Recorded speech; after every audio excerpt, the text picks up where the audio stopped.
ಇತ ಮಂಗಳೂರು ಮುಲ್ಕಿಯ ಇತಿಹಾಸ ಪ್ರಸಿದ್ಧ 9 ಮಾಗಣಿಯ ಬಪ್ಪನಾಡು ಜಾತ್ರಾ ಮಹೋತ್ಸವವು ಮಾರ್ಚ್ 24ರಂದು ನಡೆಯಲಿದ್ದು, ಜಾತ್ರಾ ಮಹೋತ್ಸವದಲ್ಲಿ ಮತಾಂಧರಿಗೆ ವ್ಯಾಪಾರ ವಹಿವಾಟುಗಳನ್ನು ನಡೆಸಲು ಬಿಡುವುದಿಲ್ಲ ಎಂಬ ಫ್ಲೆಕ್ಸ್ ಮುಲ್ಕಿ ಬಸ್ಸು ನಿಲ್ದಾಣ, ಬಪ್ಪನಾಡು ರಾಷ್ಟ್ರೀಯ ಹೆದ್ದಾರಿ ಜಂಕ್ಷನ್, ಕಾರ್ನಾಡು ಜಂಕ್ಷನ್ ಬಳಿ ಪ್ರತ್ಯಕ್ಷವಾಗಿದೆ.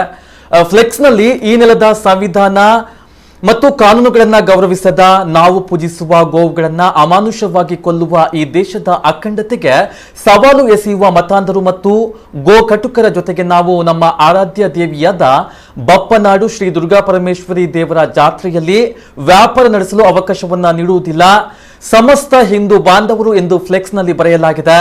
ಜಾತ್ರಾ ಮಹೋತ್ಸವ ಮಾರ್ಚ್ 24ರಂದು ನಡೆಯಲಿದ್ದು, ಮಾರ್ಚ್ 23 ಹಗಲು ರಥೋತ್ಸವ ಹಾಗೂ ರಾತ್ರಿ ಮಲ್ಲಿಗೆ ಪ್ರಿಯೆ ಬಪ್ಪನಾಡು ದೇವಿಗೆ ಶಯನೋತ್ಸವ ನಡೆಯಲಿದೆ.